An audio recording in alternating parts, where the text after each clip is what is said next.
ওয়াল্লাযীনা আমানু আশাদ্দু হুব্বান লিল্লাহ।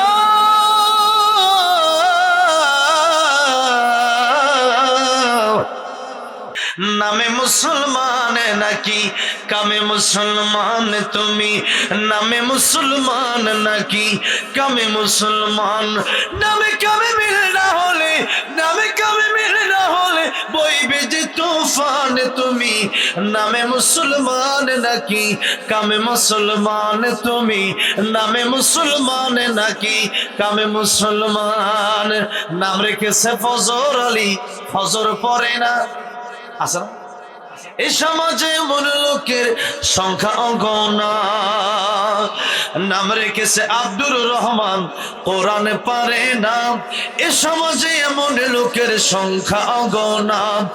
এমন সমাজে বদলা থেকে, এমন সমাজ বদলা থেকে রাখবে অবদান তুমি।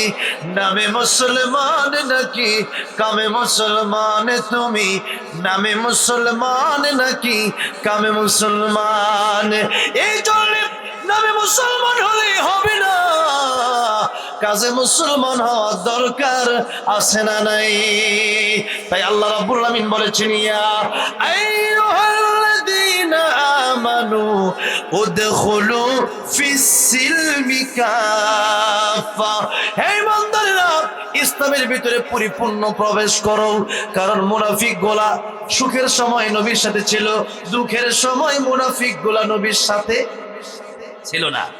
তাই তো কই বলেছেন, সুন্নাত নয় শুধু দাওয়াতের মেহমান, সুন্নাত নয় শুধু খাওয়া শেষ মধুপান, আরো কিছু সুন্নাত আছে তুমি জানো কি?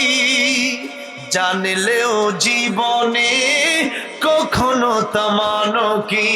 ঠিক না বেঠে? সুন্নাত শুধু নয় পাকারে চড়াতে যাওয়া, আর সুন্নাত হলো পাথরের আঘাত খাওয়া। মুহাব্বতে তাই খালিদ উমর আলী আবু বকরের মতো পাশে থাকো কি? আরো কিছু সুন্নাত আছে তুমি জানো কি? জানলেও জীবনে কখনো তা মানো কি? আল্লাহকে জানিয়েছেন, সালাত তানহা আনিল ফাহশাই ওয়াল মুনকার। নিশ্চয় নামাজ অশ্লীলতা থেকে এবং গুনাহ থেকে, পাপাচার থেকে তোমাদেরকে বাঁচায় দেয়। এটা কোন নামাজ? ওই যে 2 নম্বর নামাজ। নামাজের ভিতরে যখন দাঁড়িয়ে গেল, আমার আল্লাহ আমার দেখতেছেন, এই কথা যখন তার ভিতরে চলে আসলো, আর এই ব্যক্তি নামাজের ভিতরে যেমন বুঝলো আমার আল্লাহ আমার নামাজের ভিতরে দেখতেছে, এই ব্যক্তি নামাজের বাইরে গেলেও সে ব্যক্তি চিন্তা করবে যে আল্লাহ আমার নামাজের ভিতরে দেখে, ওই আল্লাহ রাব্বুল আলামিন নামাজের বাইরেও আমারে দেখে। এই চিন্তা যার ভিতরে আসবে সে ব্যক্তি এমনি আলাদা হয়ে যাবে। কথা ঠিক না বেঠিক? আমিরুল মুমিনিন খলিফাতুল মুসলিমিন ওমর ফারুক রাদিয়াল্লাহু আনহু তিনি একবার মরুভূমিতে যাচ্ছেন। তিনি দেখলেন একটা রাখাল ছাগল চড়াচ্ছে, বকরি চড়াচ্ছেন। আমিরুল মুমিনিন তিনার ক্ষুধা লাগলো, তিনি বলেন একটু দুধ কি আমার দেওয়া যায়? রাখাল বললো দেওয়া যাবে না। আর তিনি আমিরুল মুমিনিন চিনেও না, কারণ আমিরুল মুমিনিন অর্ধজালের প্রেসিডেন্ট হয়ে এমন ভাবে চলে যে আমিরুল মুমিনিন নাকি সাধারণ মানুষ চেনা যায় না। সেই আমিরুল মুমিনিন ডেকে বললেন, রাখাল রে, একটু দুধ কি আমার দেওয়া যায়? রাখাল বলল দেওয়া যাবে না। আমিরুল মুমিনিন বললেন কেন? রাখাল ডেকে বললেন, মুসাফির, এই ছাগলগুলোর মালিক একজন, আর আমি হচ্ছি ছাগলের কর্মচারী রাখাল। আমার ভাইকে জানাতে ছাড়ো, ছাগলের দুধ তোমার দিতে পারি না। আমিরুল মুমিনিন বললেন, তিনি পরীক্ষা শুরু করলেন, দেখি রাখাল তো ভালো মানুষ, যে মালিক ছাড়া দুধ দেয় না, আর একটু পরীক্ষা করেছি কেমন। বললো, রাখাল রে, কিছু টাকা তোমার আমি দিয়ে দিই, টাকাগুলো তুমি নিয়ে নিবা, মালিকরে দিবা না, ছাগলটা তুমি আমার কাছে বিক্রি করে দাও। ছাগলটা আমার কাছে বিক্রি করে দাও। মালিক জিজ্ঞেস করলে বলবা ছাগলটা বাঘে খেয়ে ফেলেছে। রাখাল কেমন যেন তেলে বেগুনে জ্বলে উঠলো, ডেকে বলল, হ্যাঁ মুসাফির, ছাগলের দুধ যেহেতু দেই নাই, তুমি কেমন করে ভাবলা ছাগল তোমার কাছে নিজের স্বার্থের জন্য তোমার কাছে ছাগলটা বিক্রি করো? হ্যাঁ মুসাফির, ছাগল তোমার আমি দিতে পারি না, কারণ আজকে দুনিয়াতে আমার মালিক হয়তো আমার দেখবে না, কিন্তু এই ছাগলের মালিক, আমার মালিকের একজন মালিক আছে। জবানটা খুলে আওয়াজ দিয়ে বলেন তিনি কে? আমার আল্লাহ ঠিক আমার দেখবেন কিয়ামতের কঠিন ময়দানে আল্লাহ রাব্বুল আলামিনের কাছে আমি কি জবাব দেব রে মুসাফির? আজকে তোর কাছে ছাগলটা আমি বিক্রি করলে এই ছাগলও তো একদিন জবাব দেবে। এই কিয়ামতের ময়দানে আমার আল্লাহ যদি বলে রাখো রে, ছাগল বিক্রি করে এই টাকাগুলো তুমি আত্মসাৎ করেছিলা, জবাব দিতে পারবো না মুসাফির। তাই তোমার কাছে ছাগলটা আমি বিক্রি করতে পারবো না। ছাগল বিক্রি করে নিজে টাকাটা খেতে পারতো, কিন্তু খেলো না কেন? কেন আত্মসাৎ করলো না? কারণ তার ভিতরে আছে আল্লাহর ভয়। কার ভয়? আল্লাহর ভয়, যে আমার আল্লাহ আমার দেখতেছে, আমার আল্লাহ আমার দেখতেছে। এই চিন্তা যদি অন্তরের ভিতরে থাকে, মুসলমান আর গুনাহ করতে পারে না। কারণ আমি নামাজ পড়বো না, আমার আল্লাহ আমার দেখবে। আমি মিথ্যা বলবো, আমার আল্লাহ আমারটা শুনবে। আমি সেটা করবো, আমার আল্লাহ আমার দেখবে। রাতের অন্ধকারে আমি গুনাহ করলে আমার আল্লাহ আমার দেখবে। তাই আল্লাহ ডাক দিয়া কই, পৃথিবীর মানুষ, কালোয়ার দ্বারা দিয়ে আমি আল্লাহর কাছে দামি হওয়া যায় না, লম্বার খাটো দিয়ে আমি আল্লাহর কাছে দামি হওয়া যায় না, মোটার চিকন দিয়ে আমি আল্লাহর কাছে দামি হওয়া যায় না, দুনিয়ার গরিব দিয়ে আমি আল্লাহর কাছে দামি হওয়া যায় না, রাজার প্রজা দিয়ে আমি আল্লাহর কাছে দামি হওয়া যায় না। আমি আল্লাহর কাছে যদি দামি হতে হয়, যার তাকওয়া যত বেশি, আমি আল্লাহর কাছে তার দামটাও তত বেশি। জোরে আওয়াজ দিয়ে বলা যাবে না সুবহানাল্লাহ। তাই আল্লাহ কি বললেন? ইন্না আকরামাকুম ইনদাল্লাহি আতকাকুম। যার অন্তরে যত তাকওয়া বেশি, আমি আল্লাহর ভয় যত বেশি, আমি আল্লাহর কাছে সে ব্যক্তির দাম তত বেশি। সেই জন্য হযরত বেলাল কালো, কিন্তু আল্লাহর কাছে তিনি বড় ভালো। ওই জান্নাতের ভিতরে আল্লাহর নবী বিশ্ব নবী রাহমাতুল লিল আলামিন যখন মেরাজের রজনীতে জান্নাতের ভিতরে প্রবেশ করলেন, ওই জান্নাতের ভিতরে কার যেন হাঁটার আওয়াজ শোনা যায়।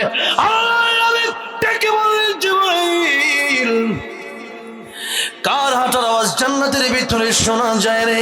জিবরাইল আমিন ডেকে বললেন, ইয়া রাসূলুল্লাহ, ইয়া হাবিবাল্লাহ, জান্নাতের ভিতরে কেউ হাঁটে না গো।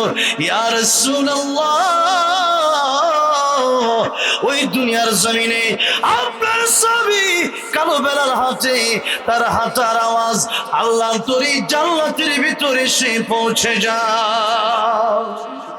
আর তো জোরে কোন সুবহানাল্লাহ। তাহলে বেলাল রাদিয়াল্লাহু আনহুর হাঁটার আওয়াজটা আল্লাহর জান্নাতে চলে যায় কেন? বেলালের অন্তরে কার ভয়? আল্লাহর ভয়।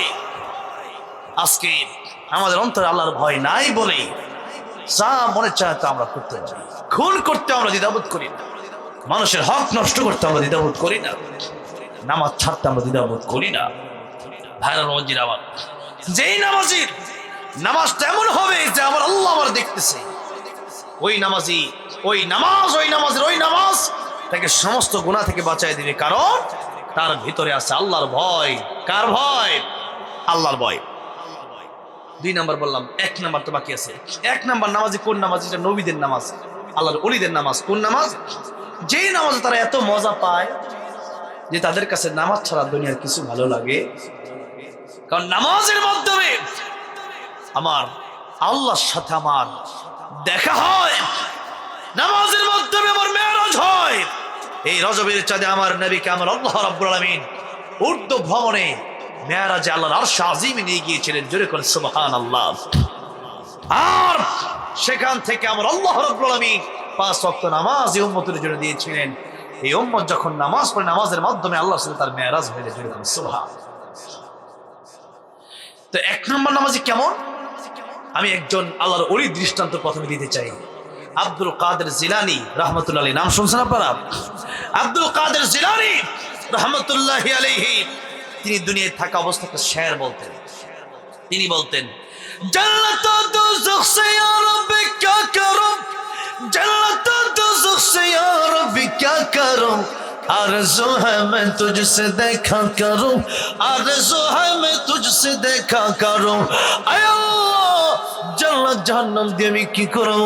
আয় আল্লাহ জান্নাতের ভিতরে যদি আমি নাও যেতে পারি, ওই জান্নাতের ভিতরে না যেতে পারো, তুমি আল্লাহর দিদার যদি আমি আব্দুল কাদের জিলানী পেয়ে যাই, আমি আব্দুল কাদের জিলানীর অন্তরে কোনো দুঃখ থাকবে না। জোরে কোন সুবহানাল্লাহ। এবার আসুন জান্নাতে যাওয়ার পরে জান্নাতীদের নিয়ামত আর নিয়ামত।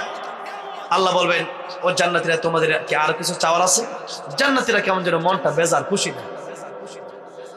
তখন জান্নাতীরাও বলবে, আল্লাহ শুধু জান্নাতে আসার জন্য ইবাদত করি নাই, ফরজ পড়লেই হইতো, এরপরে তাহাজ্জুদ পড়ছি কেন? আল্লাহ তোমার মুহাব্বত ছিল, আল্লাহ তোমার মুহাব্বত ছিল। একটা হইল ভয়ে জাহান্নাম থেকে বাঁচার ভয়ে নামাজ পড়া, আরেকটা হলো আল্লাহর মুহাব্বতে নামাজ পড়া, বেশ কম আছে। এখন জান্নাতে যাওয়ার পরেও জান্নাতীরা বলবে, আল্লাহ এখনো একটা নিয়ামত বাকি আছে। ওই যে আব্দুল কাদের জিলানী বলছিলেন, তখন তারাও বলবে, জান্নাত দোজখ সে ইয়া রব ক্যা করো, জান্নাত দোজখ সে ইয়া রব ক্যা করো, आरज़ू है मैं तुझसे देखा करूं, आरज़ू है मैं तुझसे देखा करूं, आय अल्लाह জান্নাত আর জাহান্নাম দিয়ে কি করব? জান্নাতে যদি না আসতে পারতাম, আয় আল্লাহ জান্নাতে এসেছি, জান্নাত যদি না দাও, তোমার দিদার চাই আল্লাহ, তোমার দেখা চাই, তোমার সাথে মোলাকাত করতে চাই, তোমার দেখার আমাদের বড় ইচ্ছা। আল্লাহর দেখার ইচ্ছা আছে না নাই? আছে না? আল্লাহ বলেন, ফামান কানা ইয়ারজু লিকা রাব্বিহি ফালইআমাল আমালান সালিহা ওয়া লা ইউশরিক বিইবাদাতি রাব্বিহি আহাদা। তোমরা যদি শিরক মুক্ত ঈমান আর নেক আমল নিয়ে আসতে পারো, আমি আল্লাহ তোমাদের সাথে দেখা করব। সুবহানাল্লাহ। ভাইরা বাবাজিরা আমার, তাহলে সবাই শুধু জান্নাতে যাওয়ার আশায় নামাজ পড়ে না, আল্লাহর মুহাব্বতে নামাজ পড়ে। আরেকটা হাদিস শোনাই আপনাদেরকে। আল্লাহ নবী বলেছেন, আল আম্বিয়াউ আহইয়াউ ফি কুবুরিহিম আল মুসাল্লুন, যে আল্লাহর নবীরা তাদের প্রত্যেকের কবরে তারা জীবিত। জোরে কোন সুবহানাল্লাহ। আর আমার নবী বলেছেন, আমাদের নবী রাহমাতুল্লাহ আলাইহি নবী বলেছেন, আমার রওজা পাকের পাশে আয়েশা যে ব্যক্তি সালাম দিল, আমি নিজ কানে তার সালামটা শুনতে পাই। জোরে কোন সুবহানাল্লাহ। মান যারা কবরি ওয়াজাবাত লাহু শাফাআত, আমার কবর যে জিয়ারত করবে সে ব্যক্তির জন্য আমার সুপারিশ ওয়াজিব হয়ে যাবে। জোরে কোন সুবহানাল্লাহ। আমার ভাইরা আমার বাবাজিরা, সেই রাহমাতুল্লাহ নবী তিনি বলছেন, নবীরা কবরে যাওয়ার পরেও তার নামাজ পড়তে মন চায়। জোরে কোন সুবহানাল্লাহ। তাহলে নামাজ পড়তে মন চায় কেন? ওই নামাজে তারা এত মজা পায় যে আর কিছুতে এত মজা লাগে।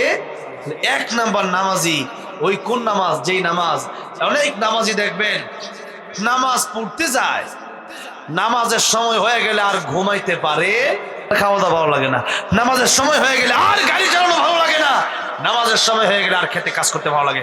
যখন নামাজের সময় যখন মুয়াজ্জিন ডাক দিল, আল্লাহর পথে আসো, নামাজের দিকে আসো, তখন নামাজ ছাড়া তার কাছে আর কিছু ভালো লাগে।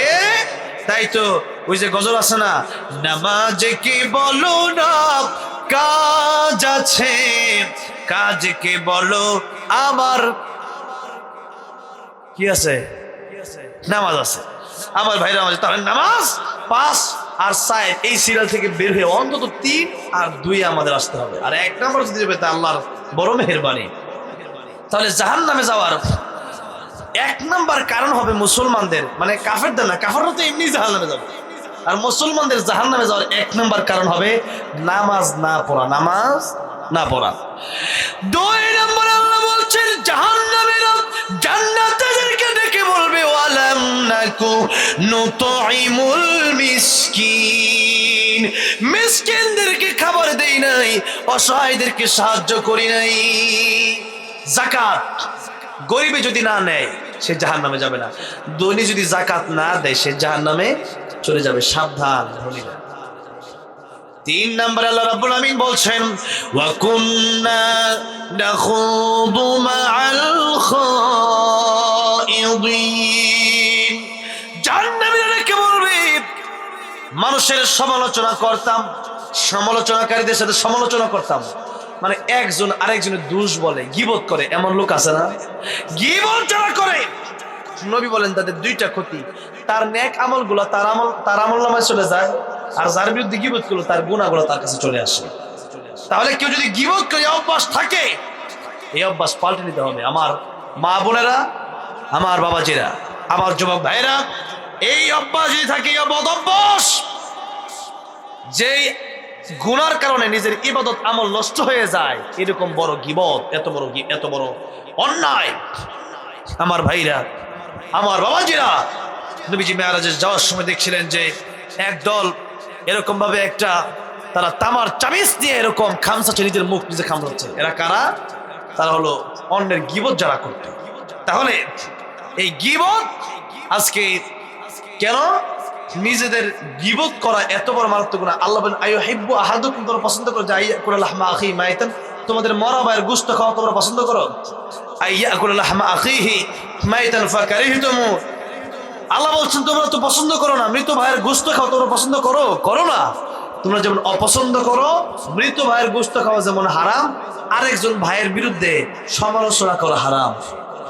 কিন্তু আমরা আজকে আরেক বেড়া ওইটা করছে, ওই লোক ওইটা করছে, এটা চিন্তা করলো, কিন্তু নেই বলে আল কাইয়্যিসু মান দানা নাফসাহু ওয়া আমিলা লিমা বাদাল মাউত। প্রকৃত জ্ঞানী ওই ব্যক্তি, যে ব্যক্তি নিজেকে নিয়ে চিন্তা করে এবং পরকালে কবরের জন্য আমল করে নেয়। কিন্তু মুসলমান আজকে সেরকম আমল আমরা করি না। ভাইরা বাবাজিরা, 4 নম্বর উত্তরটা দিয়েই আমি আলোচনা শেষ করব। 4 নম্বরে আল্লাহ পাক বলছেন ওয়া কুন্না নুকাযযিবু বিয়াউমিদ্দিন। জাহান্নামীরা জান্নাতীদেরকে 4 নম্বর উত্তর যেটা দিবে সেটা হচ্ছে আমরা কিয়ামতের ময়দানকে অস্বীকার করতাম। আমাদের অনেক মুসলমান দেখবেন, যদি মনে করেন আপনি 500 টাকা পান, জিজ্ঞেস করে দিবা না? আর দিব না, কি হয়েছে তাইলে? কিয়ামতের ময়দানে ধরবো। তো কেমন পরে মরার পরেরটা মনে পরে দেখা যাবে। এই যে আপনি বললেন মরার পরে দেখা যাবে, যারা বলে এদের কিয়ামতের প্রতি বিশ্বাস আছে না। এরা মুসলমান হয়েছে কিন্তু পরকালের প্রতি তাদের ধারণা নাই, বিশ্বাস নাই, তারা গাফেল। সেই জন্য পরকালের প্রতি আমাদের বিশ্বাস রেখে পরকালের জীবন আর কোনো মরণ হবে না, সেই আসল জীবনের কথা চিন্তা করে নামাজ ছাড়া যাবে এবং গরিব অসহায়দের পাশে থাকা লাগবে এবং গীবত করা যাবে না।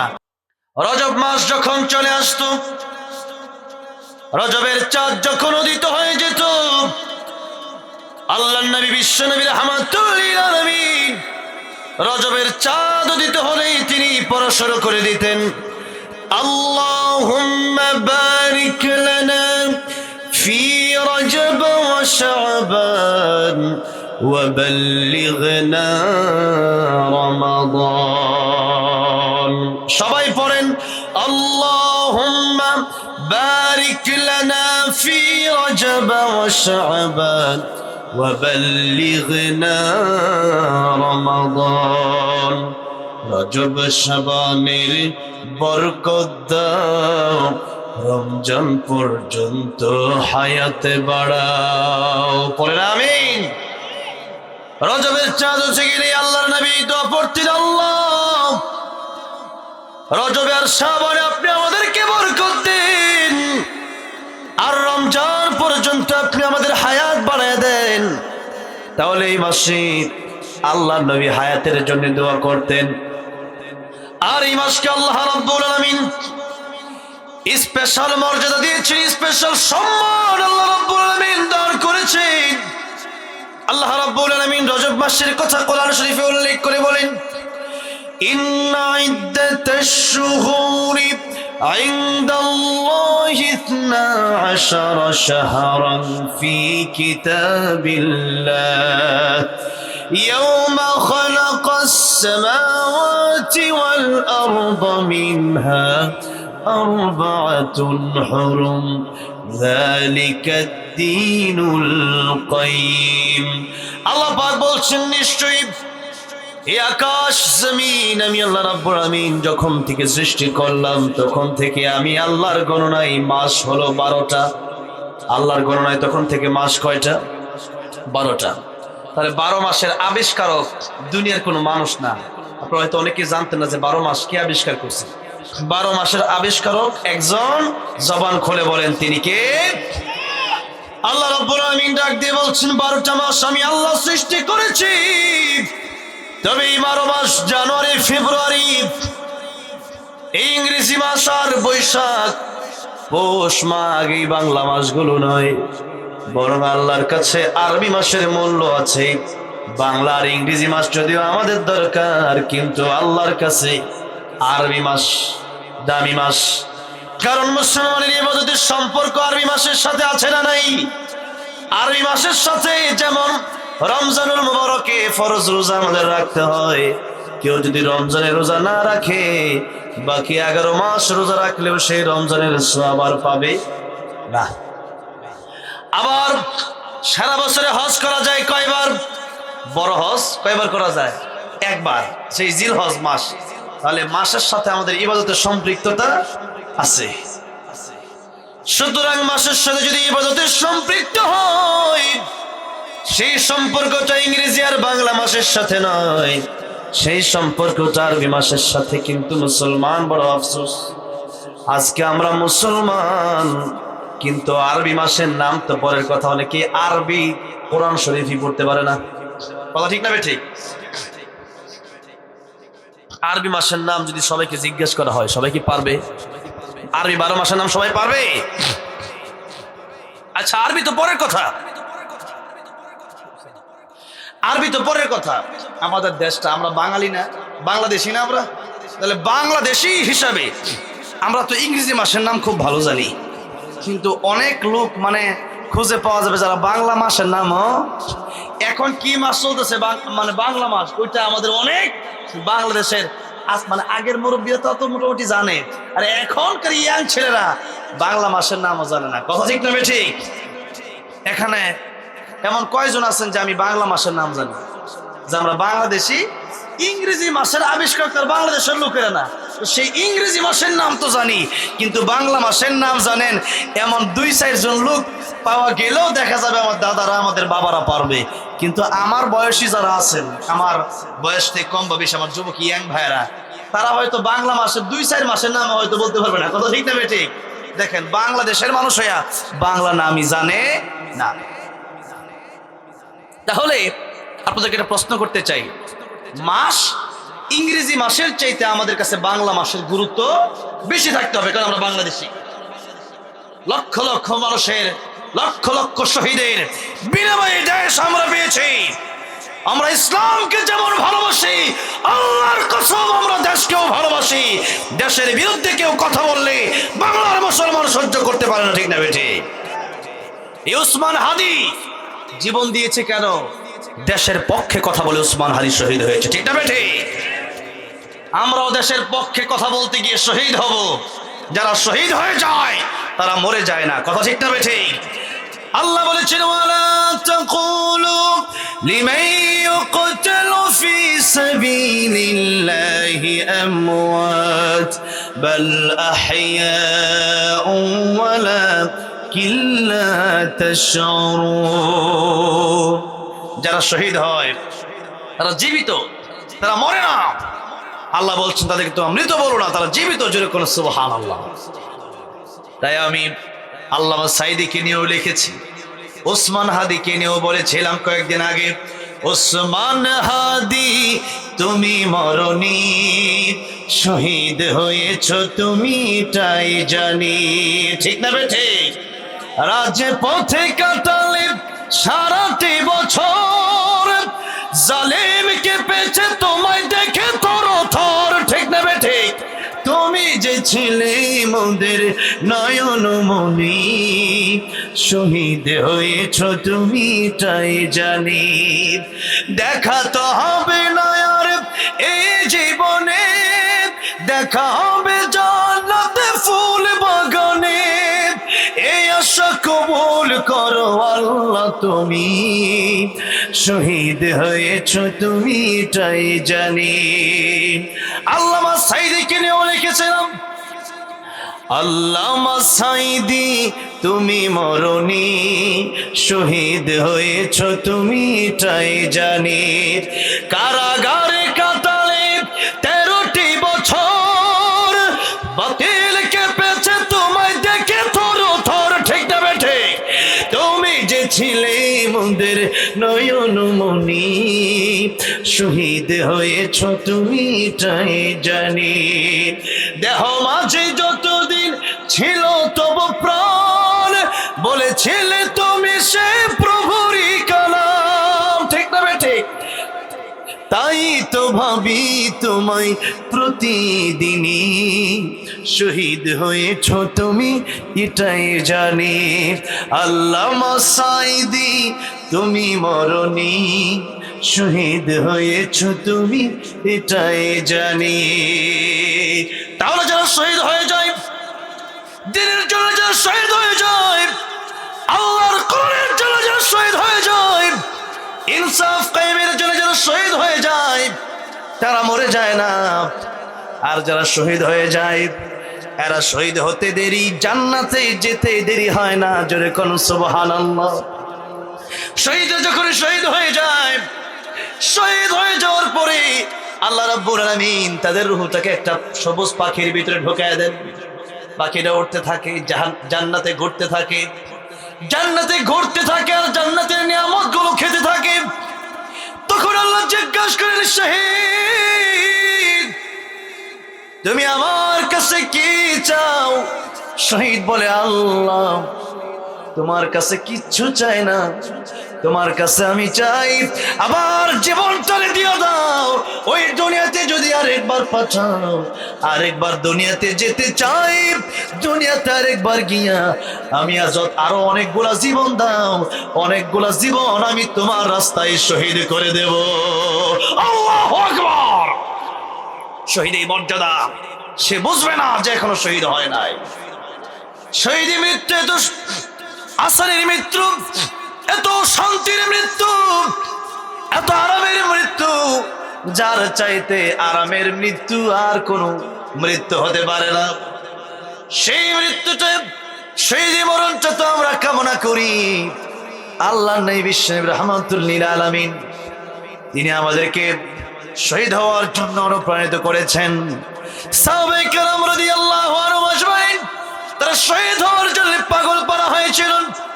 সেই সাহাবায়ে কেরাম রাদিয়াল্লাহু আনহুম আজমাইন শহীদ হওয়ার জন্য পাগল পারা কেন হয়েছিলেন? কারণ জান্নাতে যাওয়ার সবচেয়ে সহজ রাস্তা হচ্ছে শহীদি মরণ। শহীদ হওয়ার চাইতে সুন্দর জান্নাতের আর কোনো রাস্তা হতে পারে না। সেজন্য শহীদ যারা হয়ে যায় দেশের জন্য, শহীদ যারা হয়ে যায় দিনের জন্য, শহীদ যারা হয়ে যায় আল্লাহর কোরআনের জন্য, তারা দামি হয়ে যায়, আল্লাহর কাছে বহু দামি হয়ে যায়। এই উসমান হাদি, তাকে কয়েক মাস আগেও মানুষ চিনতো না, কিন্তু যেদিন গুলি লাগলো, যেদিন গুলি লাগলো আর যেদিন বিদেশের মাটিতে দুনিয়া থেকে বিদায় নিয়ে গেল, একটা সপ্তাহের ভিতরে কত মানুষ উসমান হাদির জন্য চোখের পানি ছেড়ে ছেড়ে কেঁদেছে, কত মানুষ উসমান হাদির জন্য দোয়া করেছে। মাহফিল করছিলাম রাজশাহীতে, আলোচনার মাঝে কানে খবর এলো উসমান হাদি আর নাই, উসমান হাদি শহীদ হয়ে গেছেন। হৃদয়টা যেন ছেড়ে যাচ্ছিল। জীবনে কোনোদিন দেখি নাই, জীবনে কোনোদিন তার সাথে কথা বলি নাই, জীবনে কোনোদিন তার সাথে কোনো সম্পর্ক হয় নাই। নিজের ভাইয়ের চাইতে বেশি, নিজের আপন আত্মীয় স্বজনের চাইতে বেশি তার জন্য মায়া লাগলো, অন্য কোনো কারণ না। কারণ হচ্ছে আমাদের দেশের ভালোবাসা তার অন্তরে ছিল, মানুষের জন্য সে ব্যক্তিটা কাজ করেছিল। একটাই কারণ, ইনসাফের পক্ষে সে ব্যক্তিটা লড়েছে। আর এদেশের হাজার হাজার লক্ষ লক্ষ কোটি কোটি জনতা উসমান হাদির জন্য আল্লাহ রাব্বুল আলামিনের কাছে দোয়া করেছে। কথা ঠিক না ঠিক? সেই জন্য দেশপ্রেম অবশ্যই আমাদের থাকতে হবে। দেশপ্রেম যদি না থাকে তাহলে পরিপূর্ণ ঈমানদার হওয়া যায় না।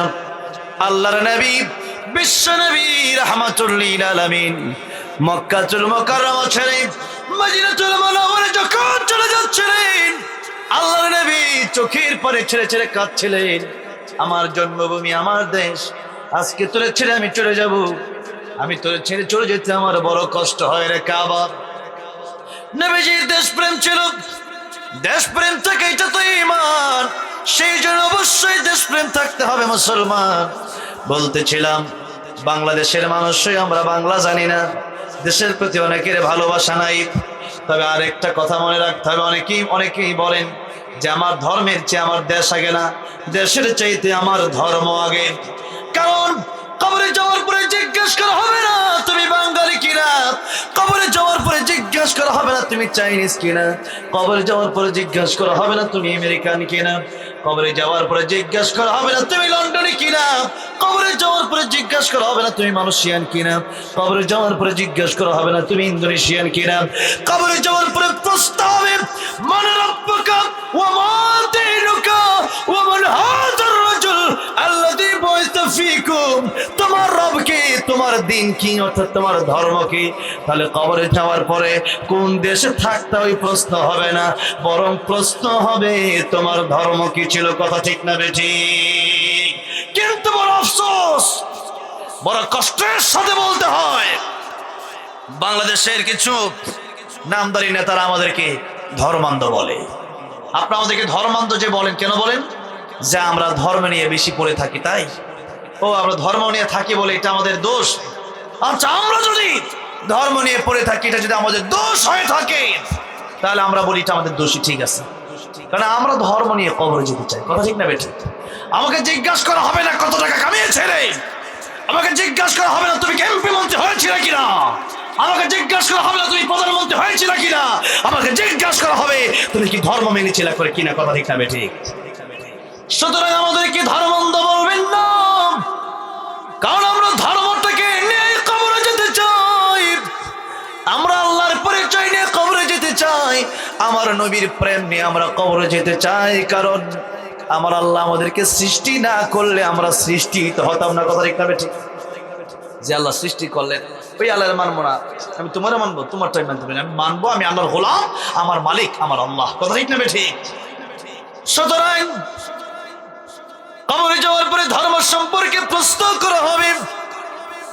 কবরে যাওয়ার পরে আর কোনো বাংলা ভাষাও থাকবে না, কবরে যাওয়ার পরে আর কোনো চাইনা ভাষা, মালয়েশিয়ান ভাষা, ইংলিশ আর কোনো হিন্দি উর্দু কোনো ভাষা থাকবে না, ফার্সি ভাষা থাকবে না। কবরে যাওয়ার পর থেকে চিরজীবনের জন্য একটা ভাষা শুরু হয়ে যাবে। একটু জবানটাকে আপনারা খুলে বলতে পারবেন সেটা কোন ভাষা? এই যে আল্লাহর কোরআনের ভাষা। কি কোন ভাষা? আরবি ভাষা। মান রাব্বুকা, এভাবে আরবিতে প্রশ্ন করবে, মান রাব্বুকা, তোমার রব কে। তাহলে আরবিতে প্রশ্ন করা হবে। তাহলে বলেন আরবির দাম আছে না নাই? কিন্তু মুসলমান আমরা এই আরবিটাকে দামই দিই না, অনেকে আরবি পড়তেই পারি না। কেন? যে আরবি পড়ে আর কি হবে। অনেকে ইংলিশে দেখবেন খুব দাম দেয়, ঠিক না? কয় যে ইন্টারন্যাশনাল ল্যাঙ্গুয়েজ ইংলিশ। আচ্ছা, ইন্টারন্যাশনাল ল্যাঙ্গুয়েজ ইংলিশ যদি হয়, কেন? যে পৃথিবীর সব জায়গায় ইংলিশ চলে না। আমি সৌদি আরবে একবার গেলাম, ওখানে সৌদি আরবের অনেক লোকই ইংলিশ বোঝে না, আর ইংলিশে পাত্তাও দেয় না। কথাটা বলছেন? দেখুন ইংলিশ, আচ্ছা ধরলাম পৃথিবীর অন্তত 50টা দেশে মনে করেন ইংলিশ চলে, কিন্তু আল্লাহর কোরআনের ভাষা আরবি ভাষা, এই ভাষাটা অন্তত আমার মনে হয় 20 থেকে 30টা দেশে আরবি ভাষা আছে। কথা ঠিক না বেঠিক? দুবাই আছে, সৌদি আরব আছে, কাতারে আছে, কুয়েতে আছে, এরপরে মিডল ইস্টের মিশরে আছে, বিভিন্ন দেশে এই আরবি ভাষা আছে। সুতরাং আরবি ভাষাও যে কম দেশে চলে বিশেষ এমন নয়, আরবি ভাষাও পৃথিবীর অনেক রাষ্ট্রে চলে। কিন্তু কথা হচ্ছে আমাদের দেশের অনেক মানুষ তাদের সন্তানকে ইংলিশ ডিপার্টমেন্টে খুব শক্তভাবে শেখায়, কিন্তু আল্লাহর কোরআনটা তারা শেখাতে পারে না। ঠিক না বেঠে? মুসলমান, আপনার সন্তান মুসলমানের সন্তান, কেন প্রথমে কোরআন শিখবে না? আপনার সন্তানের প্রথম শিক্ষা হবে কোরআনের শিক্ষা। কিসের শিক্ষা? কোরআনের শিক্ষা। আমার ভাইরা বলছে তাহলে international language English no, international language Arabi, international language English. যে কটা দেশে চলুক সমস্যা নাই, কিন্তু কবরে যাওয়ার পরে ইংলিশ চলবে না। কথা ঠিক নেবে ঠিক? হাসরের ময়দানে ইংলিশ চলবে না, জান্নাতে যাওয়ার পরেও ইংলিশ চলবে না, আরবি চলবে। আল্লাহু আকবার। তাহলে সেই ভাষার নবী বলে আমি আরবিকে ভালোবাসি কারণ আমি নবী, আমি আরবি, আমি আরবি নবী। আমার নবী কোন দেশে ছিলেন? আরবি। তাই আমি নবী আরবি। আল্লাহ নবী বলেন কোরআনের ভাষা আরবি, জান্নাতের ভাষা আরবি, সব আরবি।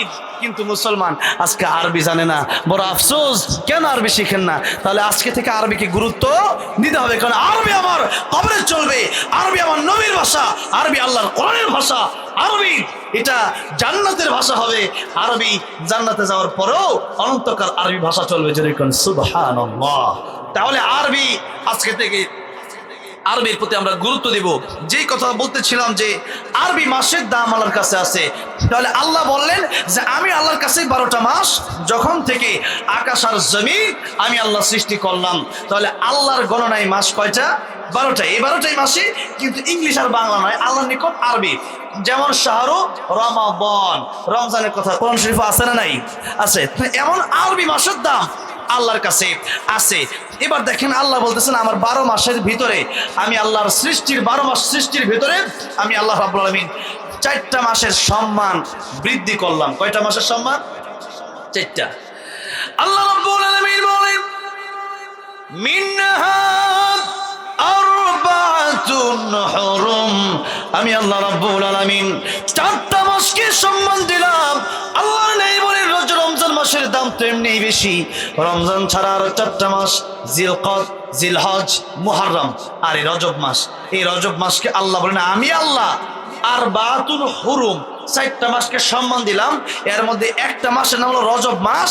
এবার আল্লাহ বলতেছেন রজব মাস যেহেতু চলে আসছে, এই রজব মাসে তোমাদের কিছু করণীয় আছে, রজব মাসে আমাদের কিছু করণীয় আছে, কিছু কাজ আছে আমাদের। আল্লাহ বলেন ফালা তাযলিমু ফীহিন্না আনফুসাকুম, এই রজব মাস যখন চলে আসছে তোমরা আর গুনাহ করবা না, গুনাহ ছেড়ে দাও, আর জুলুম করবা না, আর নামাজ ছেড়ো না, আর সুদ ঘুষ খাইও না, আর মিথ্যা বলো না, আর মারামারি করো না।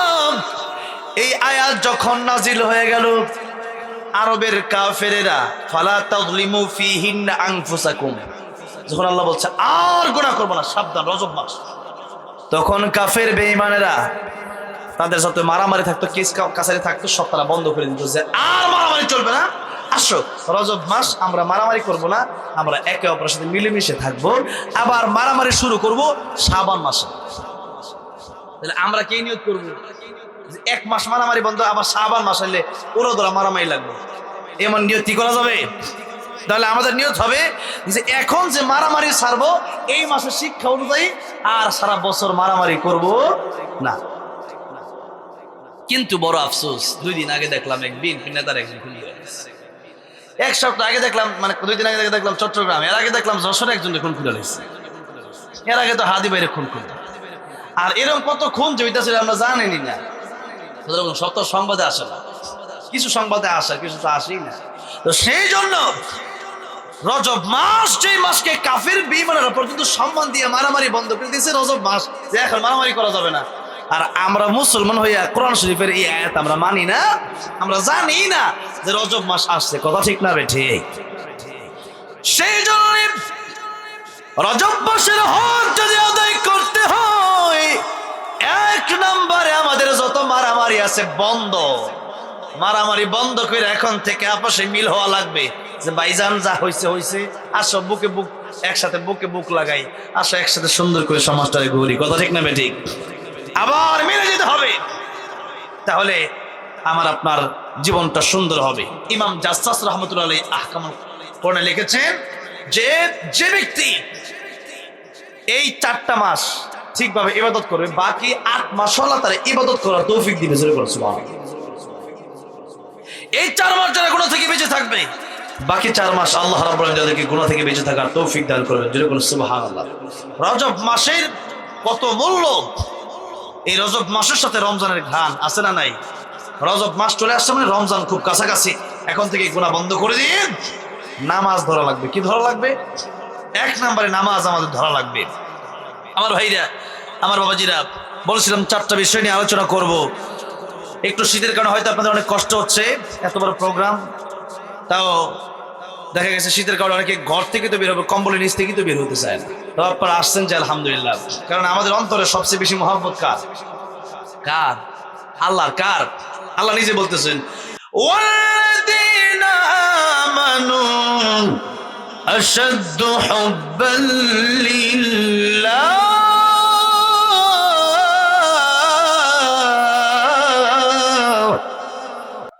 ইমানদারের অন্তরে সবচেয়ে মহব্বত বেশি কার?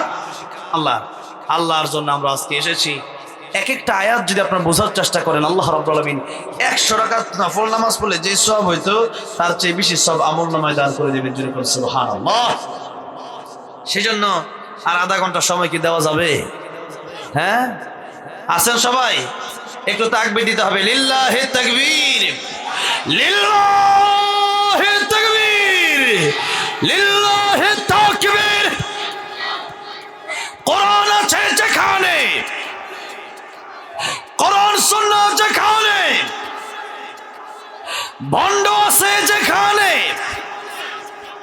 শয়তান আছে যেখানে, লিল্লাহি তাকবীর।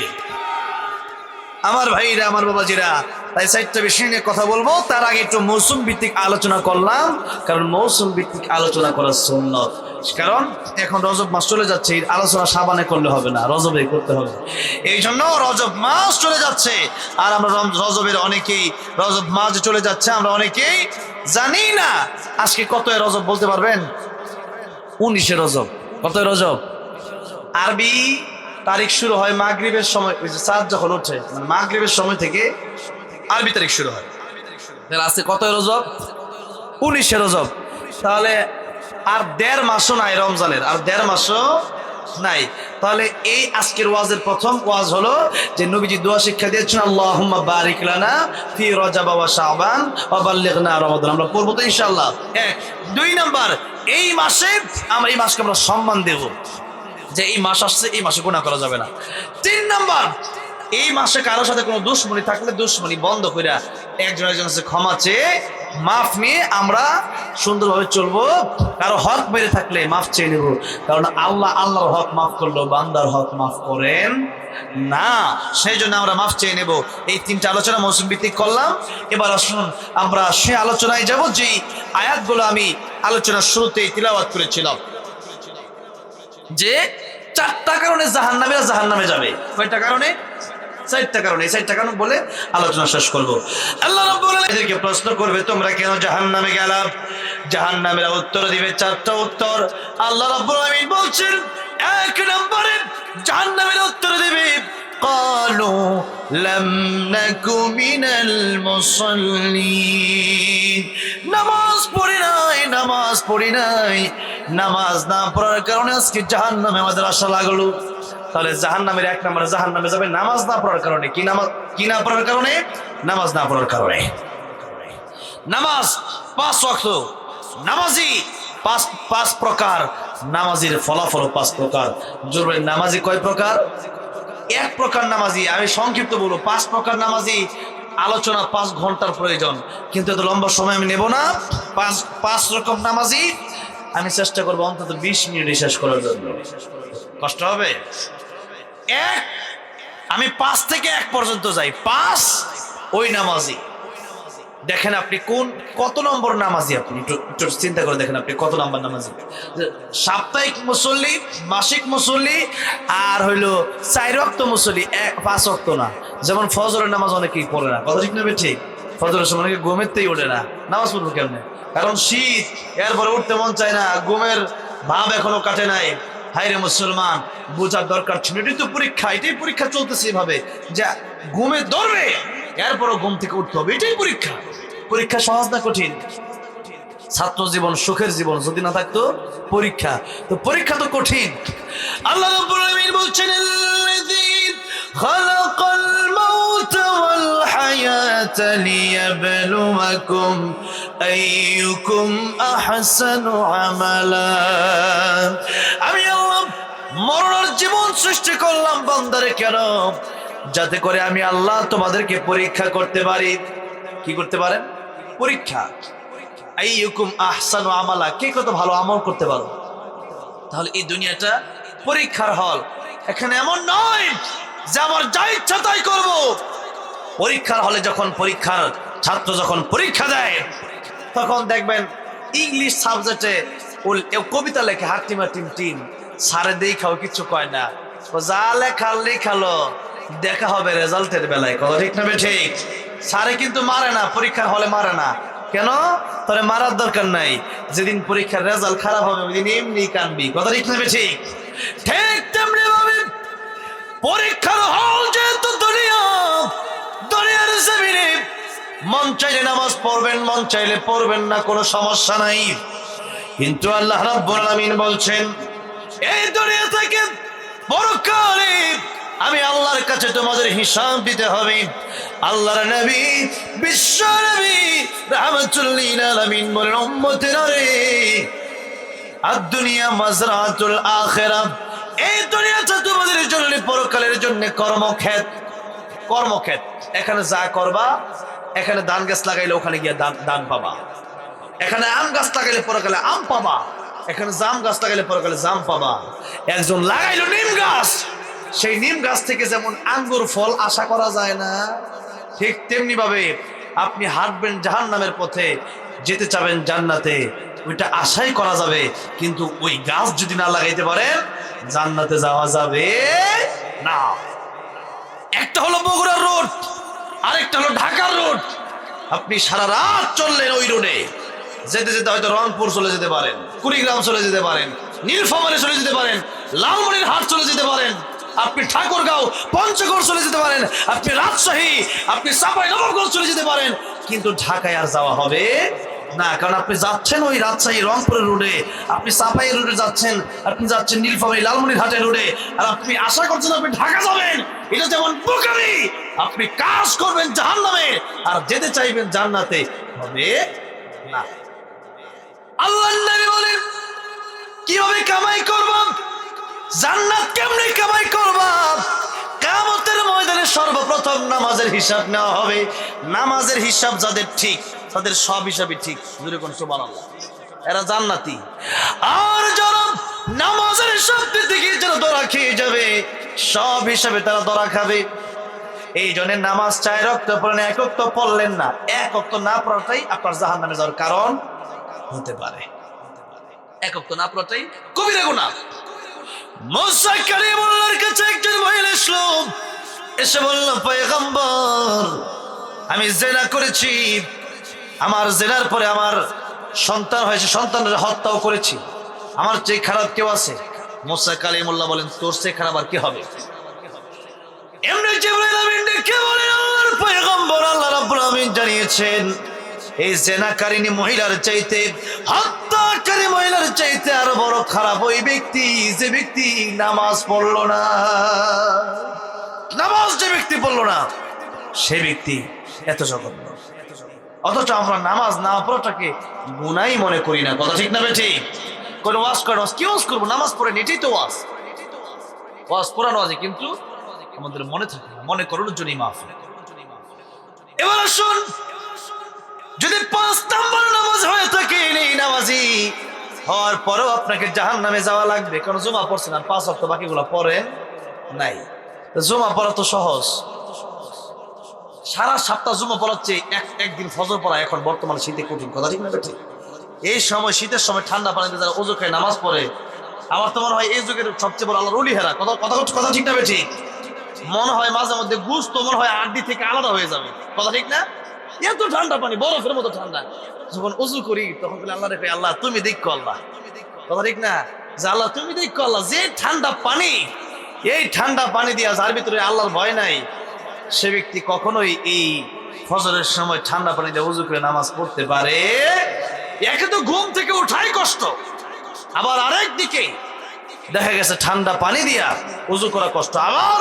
কুয়াশার ভিতরে হেঁটে মসজিদ যাওয়া কষ্ট এতগুলো কষ্টের পর্দা নামাজ পড়বে, আর তাদের পুরস্কার তো জান্নাতি হবে, আর কি হবে? যেরকম সুবহানাল্লাহ। আর যা নামাজ পড়ে না, জুমা পড়ে, রোদ উঠছে, জুমা নামাজ যাওয়া এরকম কোনো কঠিন ব্যাপারই না, কিন্তু সবাই যাইতেই পারে। কিন্তু এই ফজর যারা পড়ে না, মুনাফিকদের আলামত ফজর নামাজ না পড়ে। মুনাফিকরা 4 ওয়াক্ত পড়তো কিন্তু ফজরের নামাজ পড়তো না। মুসলমান বলেন, আজকে মসজিদে জুমায় মুসল্লি বেশি না ফজরে মুসল্লি বেশি? বলেন বলেন, জুমাই বেশি। তাই কই বলেছেন, এই জন্যে শুধুমাত্র সুখের সময় ইসলামে থাকলে হবে না, দুঃখের সময় কষ্টের সময় ইসলামে থাকার দরকার আছে না নাই? তাই তো নবী বলেন, দুনিয়া সিজনুল মুমিন ওয়া জান্নাতুল কাফির। এই দুনিয়া মুমিনের জন্য কষ্টের জায়গা, জেলখানা, আর কাফিরের জন্য আরামের জায়গা। কাফিরের দুনিয়ায় যা মনে চায় তাই করবে, কাফিরের মন চাইলে তারা নাচ গান করতে পারে, কিন্তু মুসলমান হয়েও নাচ গান আর করতে পারে না। কিন্তু মুসলমান হয়েও এখন নাচ গান করে, কি করে? হ্যাঁ। তাইলে মুসলমান, কাফেরও নামাজ পড়লো না, মুসলমানও পড়লো না, তাহলে কি কোনো পার্থক্য থাকলো?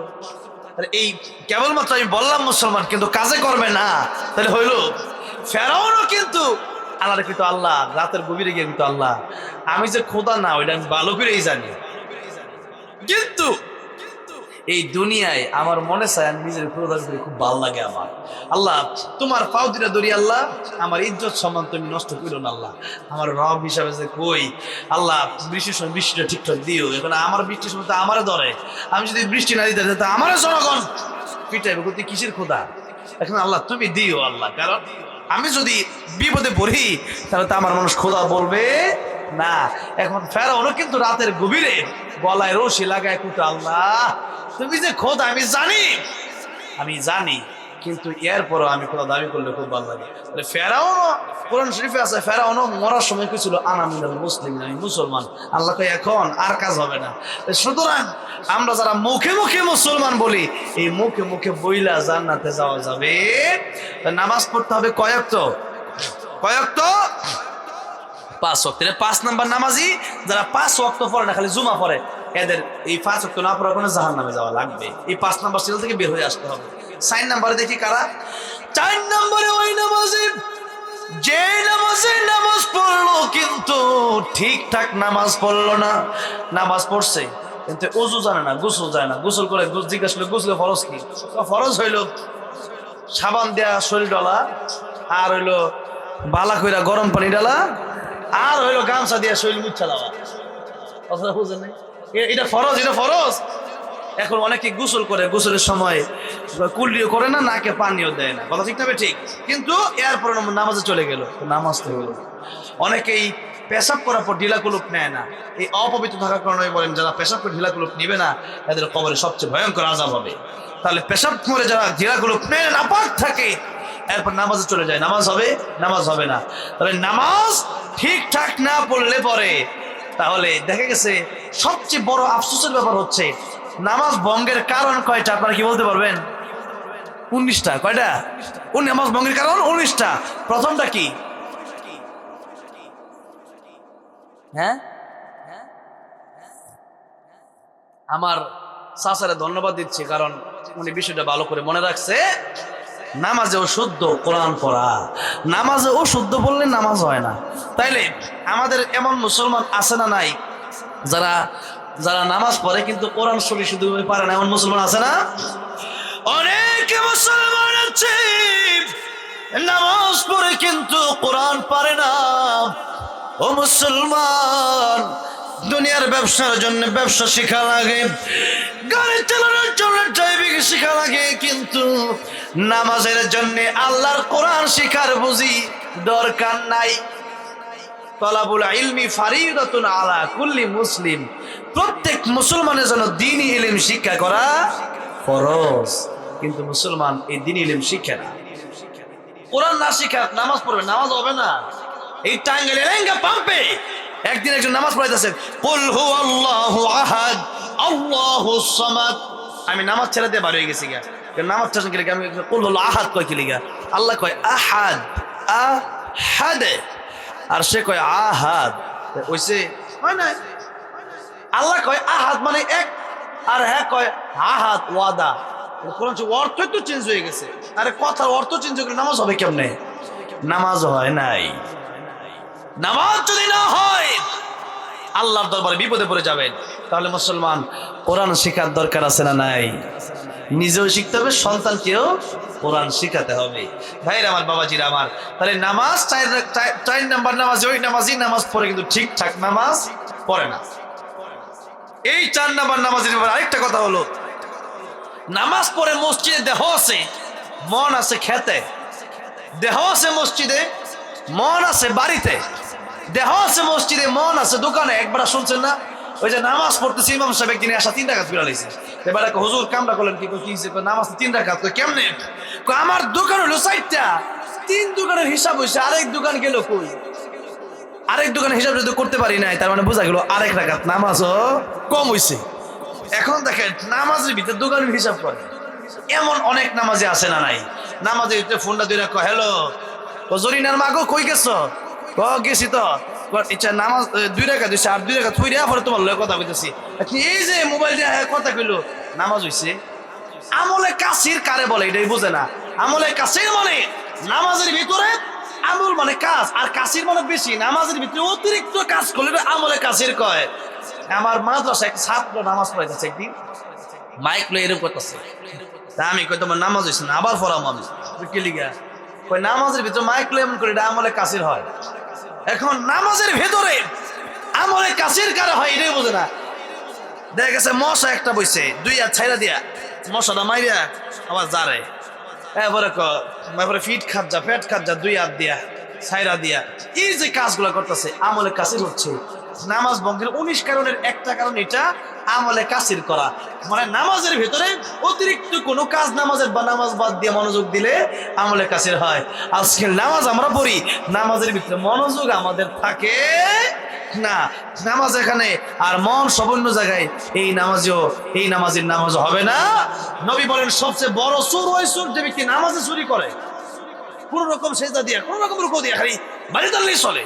জুমারা যখন দেখবেন, জুমার দিন কিছু লোক আছে দেখবেন একবারের ইমাম সাহেব রুকুটা আল্লাহু আকবার দিছে, এমনি দাম করে মসজিদ দিছে দৌড়। আর যখন ইমাম সাহেব সালাম আসসালামু আলাইকুম রাহমাতুল্লাহ কইব, দ্বিতীয় ওয়ালাইকুম আসসালাম, আসসালামু আলাইকুম দ্বিতীয় বাম দিকে মুখ ফিরানোর আগে হ্যাঁ আমি যাইতাম গা, যখন ঠিক না ঠিক। তাহলে রুকুর বাই দিল দৌড়, মানে ডোক তো চাই পরে, আর সালাম একটা ফিরাইয়া আরেকটা ফিরানোর আগেই বাড়ি আইতেছে। কথা ঠিক না ঠিক? তাহলে বলে নামাজের ভিতরে মনোযোগ আছে, এর খালি দুনিয়ার দিকে মনোযোগ।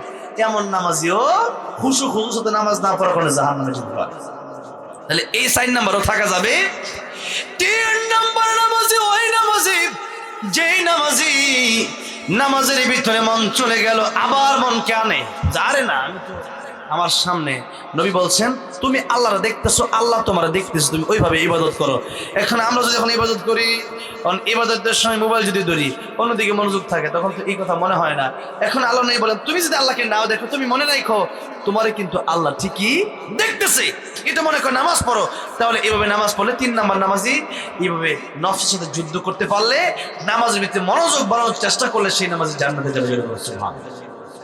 2 নাম্বার নামাজ ওই নামাজি এরকম চেষ্টা করতে করতে যখন তার পরিপূর্ণ চিন্তা চলে আসবে যে না আমার সামনে আল্লাহ, আমি আল্লাহ, আমার আল্লাহ আমার দেখতেছে, তখন আল্লাহর ভয় তার অন্তরে চলে। কারণ নামাজের ভিতরে যারা আল্লাহ দেখে, নামাজের বাইরেও তারা আল্লাহ দেখে।